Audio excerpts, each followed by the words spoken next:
Hi guys, just Nolan here. I apologize if my voice sounds a little sickly and if I also cough or something a lot. I don't know, I'll try to cut it out, but we'll see. I'm just not feeling very good. And today's mod list is going to be, I'm just going to call it miscellaneous.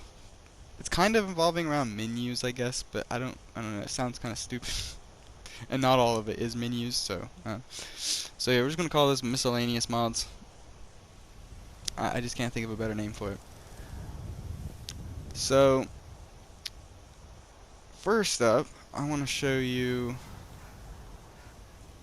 a first person horse riding mod.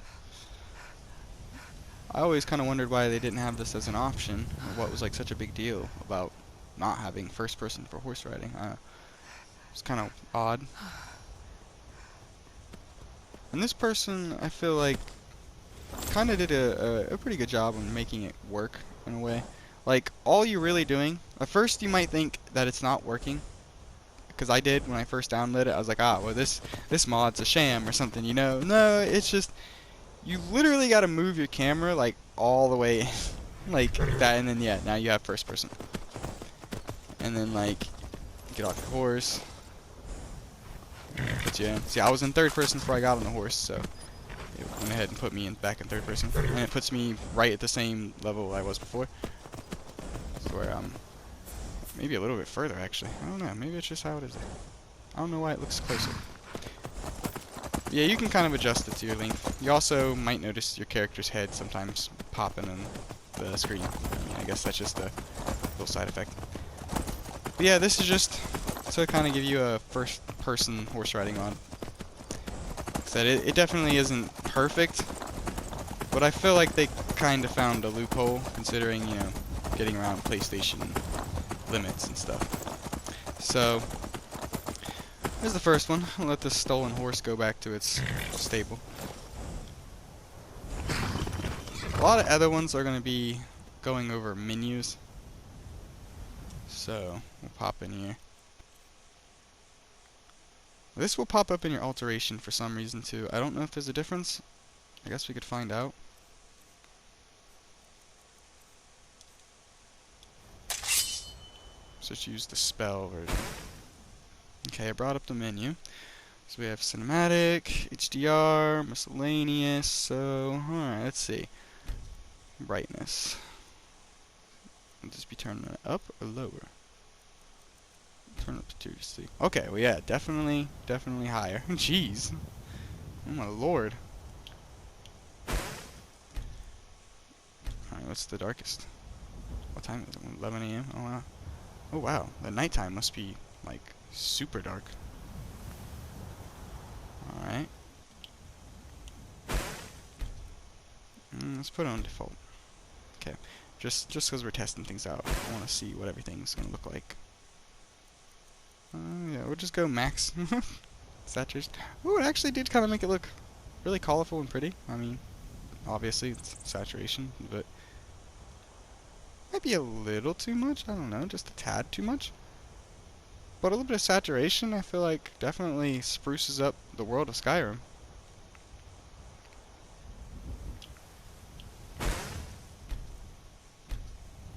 Oh wow, yeah, and just take it all out.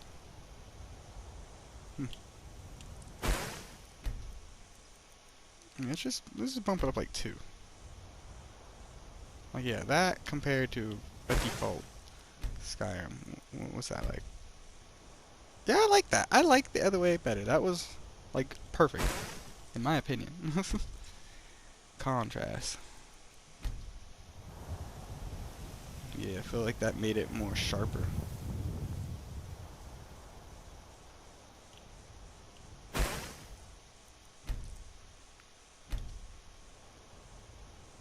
Or more clear. Yeah, maybe that's what it made it more clear, not necessarily sharper.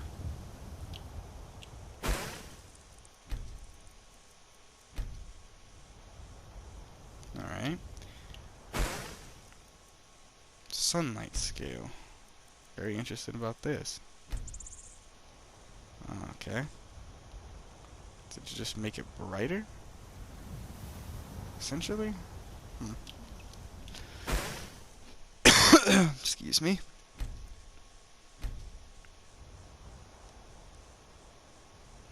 Yeah, I kind of feel like it's just, in a way, it's still brightness, but just slightly different in how it controls the brightness. If that makes sense.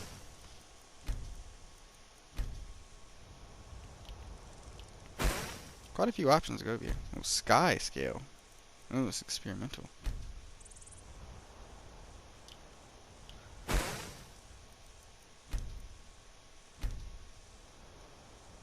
Huh.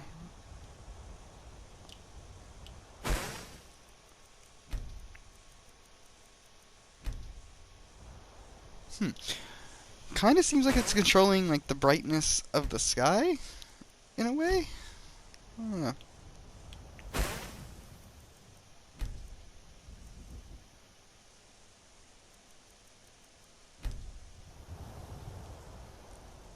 I didn't really notice any change there. Slightly, very slightly in the sky.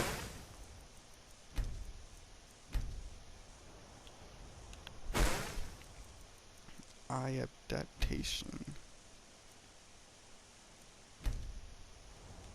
What did that do?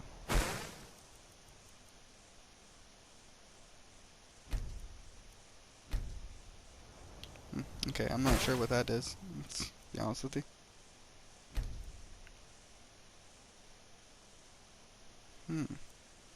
So we can actually control the brightness for the nighttime. That's definitely cool. We'll go with 8. Yeah, about 5. Sometimes the sun rises around like 5:30ish. It's a decent amount of time. Kind of curious to see how much of a difference we're going to see there. Because it should be like really dark nights. Like really, really dark.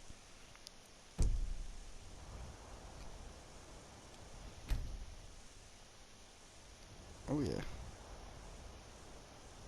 A lot better. This is a lot more realistic nighttime.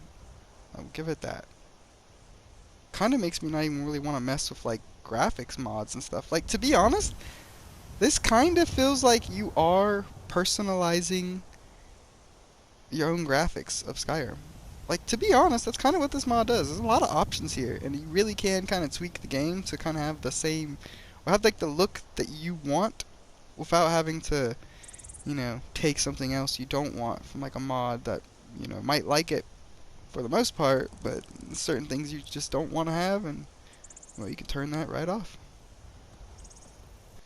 Now this Dragon Raid interval options, this is going to allow us to control when dragons basically spawn in. So the amount of days to wait for a dragon to spawn is 3. Dragon is calculated by games past, and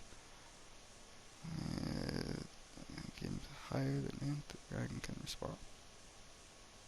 Okay. So, like if we put it at 0, shouldn't that mean like dragons can spawn almost infinitely, or does it turn it off?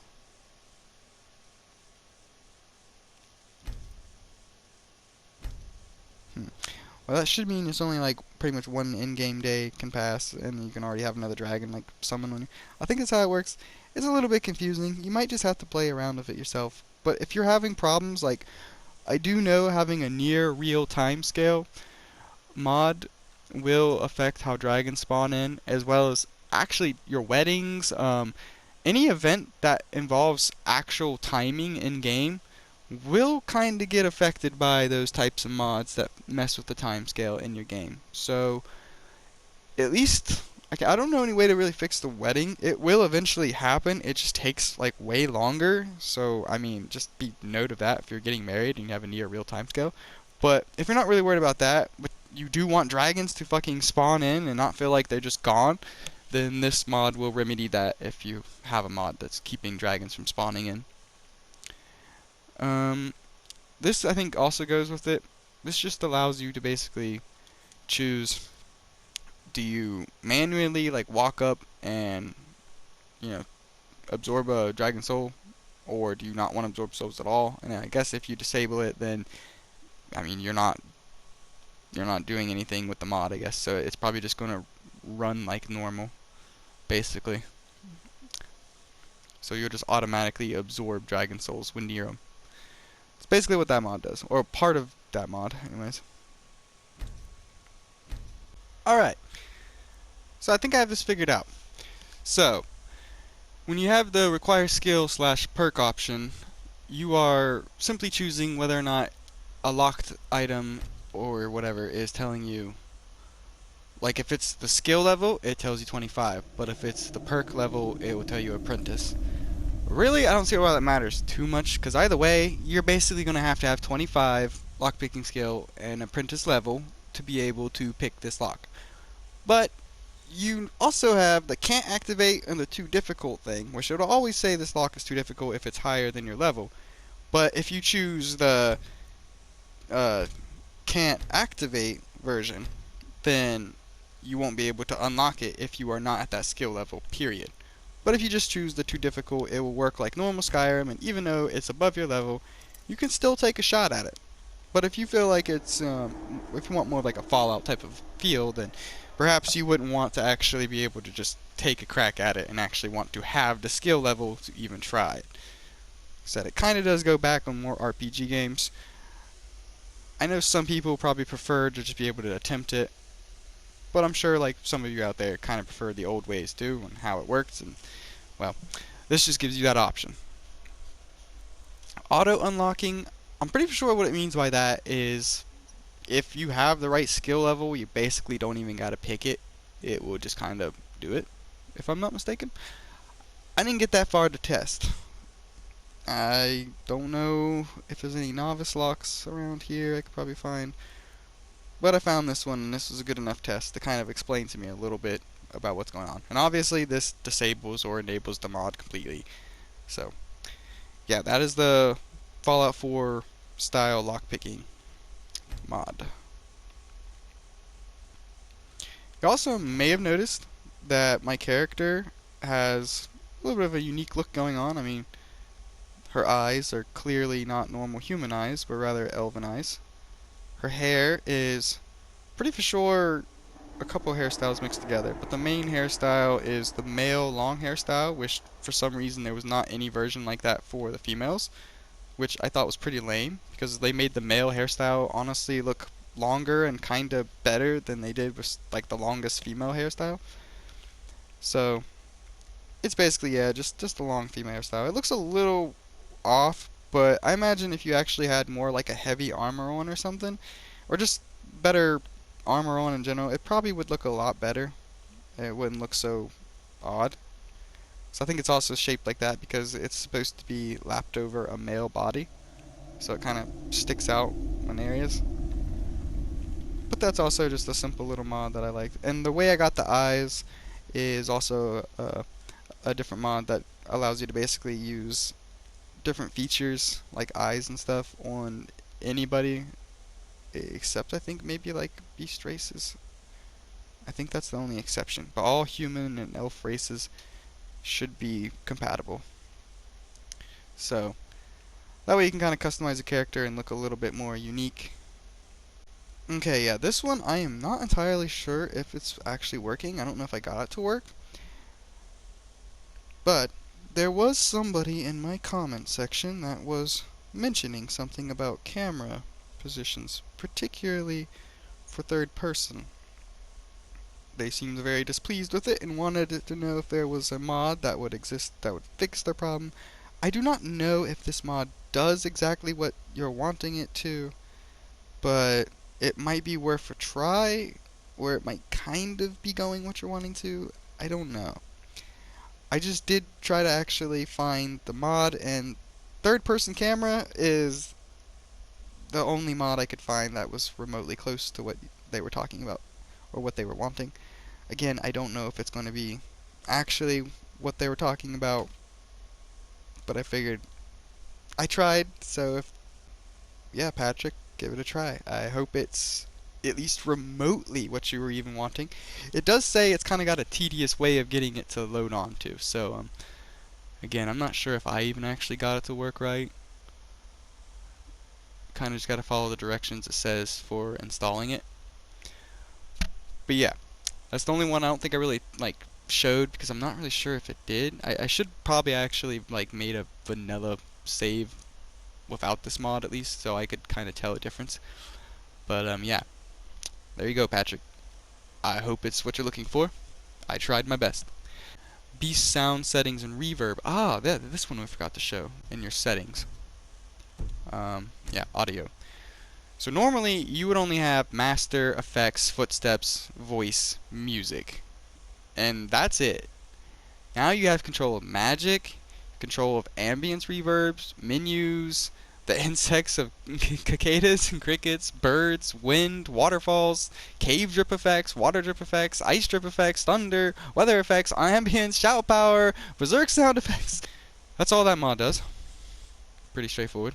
So anything that's modded or creation club stuff will be in the regular option, like where it says use Skyforge.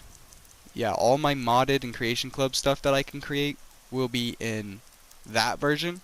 And then if I just want the regular crafting stuff of all the vanilla stuff, I just click on vanilla crafting and it will show me all the vanilla stuff. So yeah, it's just a very simple little way of kind of keeping some of your stuff organized. So you might notice that the menu is different. You have wieldables, wearables, potions and aid. There will also be food and drink and miscellaneous and stuff, just depending on what you have in your inventory. It just changes the names of your categories to kind of help better organize. Last but not least, I can't really show an example, but have you ever came across a skill book? Maybe you didn't know it was a skill book, and hell, maybe you did know it was a skill book, and you wanted just to collect it. You didn't want to actually use it, whether it was because you didn't want that skill increase particularly, or maybe you're just a collector of sorts and you didn't want to ruin, you know, the book's authenticity by taking the skill point.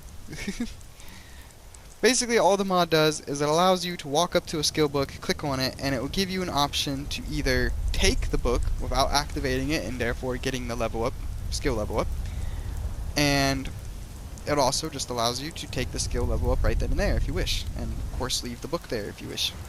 Alright guys, so that's going to be it for this video. I feel like it's gone on long enough. I will put my mod names in the description. Somebody told me something about that in the comments too. I do look at your comments, guys. I do try to listen and take notes and try to help you guys out when I can. I've reacted at least to everyone's comments so far. Late to be wandering around. Get the fuck out of here, please. In the middle of something. So yeah, I do try to listen to you guys. I do try to respond to you guys. And I want to try to, you know, get better so I can really make better content. And I appreciate as many of you that subscribe to me. I mean, 38 subscribers is not a lot, but I'm still surprised that I even have that, and it rises, it seems like, every day, at least by one. Before I know it, I feel like I'm going to have 100 subscribers, and I'm going to be like, wow, this is still pretty impressive, considering that I didn't think nobody would really give a flying rat's ass about my videos as much as you guys have. So I really appreciate it. Till next time.